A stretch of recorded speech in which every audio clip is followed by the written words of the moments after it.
Di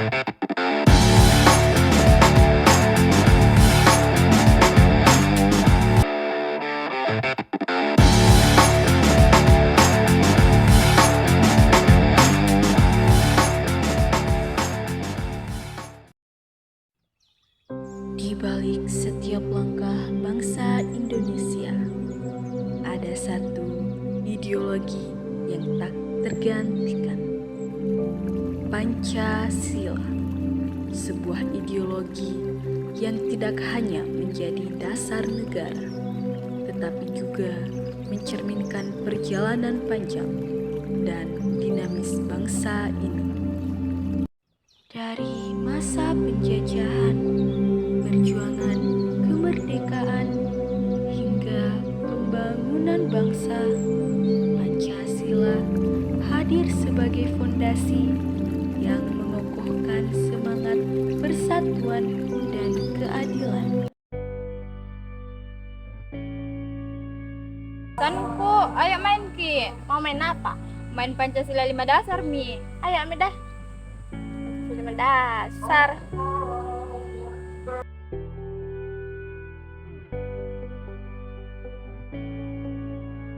Apa Dek? Apa Dek? Kamu mau bikin? Main Pancasila 5 dasar kini. Gimana kalau main tebak-tebakan? Tebak-tebakan apa? Tebak-tebakan hari besar nasional. Ayo, saya pertama. Jadi saya pertama toh? Iya. Coba tebak kapan diperingati Hari Buruh? Saya pada tanggal 1 Mei. Oke, betul. Oke, saya lagi.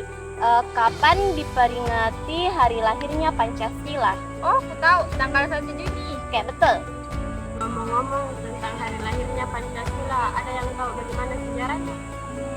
Jadi toh, sejarah lahirnya Pancasila itu berawal dari kekalahannya Jepang pada Perang Pasifik. Nah, kemudian mereka itu berusaha untuk mendapatkan hati masyarakat dengan menjanjikan kemerdekaan kepada Indonesia, dan mereka itu juga membentuk sebuah lembaga. Walah, begitu. Nah, lembaga itu dinamai dengan Dokuritsu Junbicho Sakai atau yang biasa kita kenal dengan BPUPKI.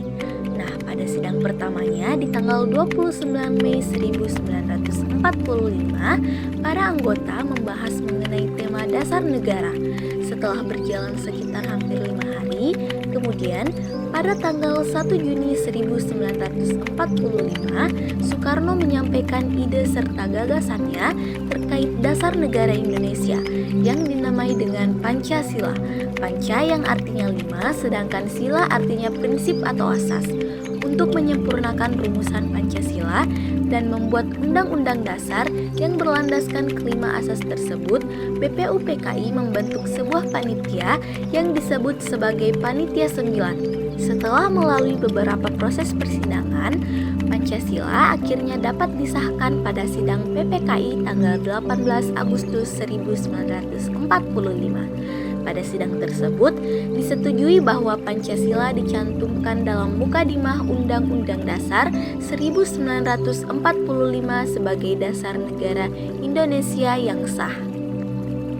Pancasila lahir dalam momen penting sejarah bangsa ini, ketika para pendiri negara berusaha mencari jalan terbaik untuk menyatukan Indonesia yang maju. Di tengah perbedaan ideologi dan pandangan, Pancasila muncul sebagai solusi yang menjembatani perbedaan. Pada 1 Juni 1945, Soekarno memperkenalkan Pancasila, 5 sila yang dirumuskan untuk menjawab tantangan terbesar bangsa.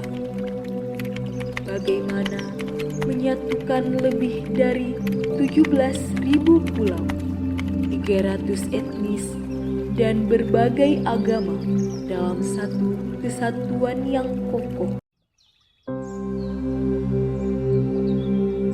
Sejak kemerdekaan, Pancasila tidak hanya menjadi pedoman dalam membangun negara, tetapi juga menjadi alat untuk menghadapi dinamika politik yang seringkali penuh gejolak. Di masa Orde Lama, Pancasila menjadi tameng bagi bangsa ini di tengah tekanan ideologi asing.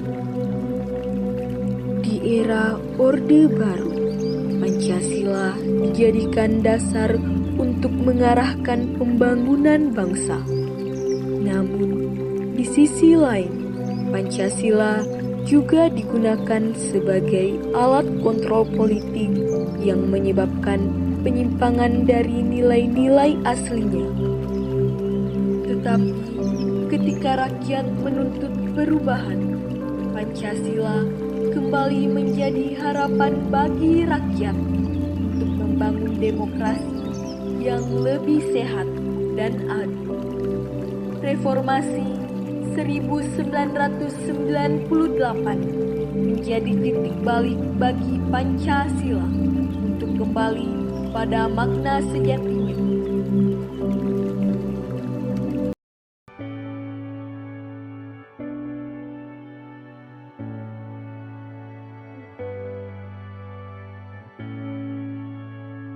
Sekarang tuh era digital, bisa kita dapat informasi dari mana saja, meskipun itu tidak ditahu benar atau salah. Iya betul, selain itu manfaatnya tuh ada juga dampak buruknya, karena biasa ada informasi yang menimbulkan berbagai pendapat, sehingga itu biasa banyak komentar yang apa istilahnya kayak terpecah belah ki. Itu minta kenapa belajar di Pancasila, karena terus kita ingatkan nilai-nilai yang ada di dalamnya, karena sekarang ini berada pada era digital. Karena dalam Pancasila itu terus kita ingatkan persatuan walaupun banyak perbedaan. Benar sekali Salwa, Pancasila itu bagikan pedoman untuk tetap bersatu di dalam keberagaman supaya tidak gampang kita terpengaruh ke hal-hal negatif yang bisa merusak negara tak. Ya betul, jadi toh jangan mungkin dibilang anti teknologi atau anti media sosial. Harus kita tetap ikuti saja perkembangan zaman supaya tidak terlalu ketinggalan ki, karena itu bisa ki ya jadikan semangat untuk sebarkan nilai-nilai Pancasila supaya tidak hilang ki identitasnya negara tak. Nah setuju, jadi harus kita pilih-pilih ini informasinya. Ya, jadi kalau mau ambil informasi harus disaring dulu supaya tidak menimbulkan berbagai macam konflik. Memasuki era digital, Indonesia menghadapi tantangan baru. Bagaimana menjaga identitas bangsa di tengah arus informasi yang begitu deras? Pancasila kembali menjadi jangkar yang menjaga kita dari terpecah belah oleh perbedaan pandangan dan ideologi yang tersebar luas di dunia maya.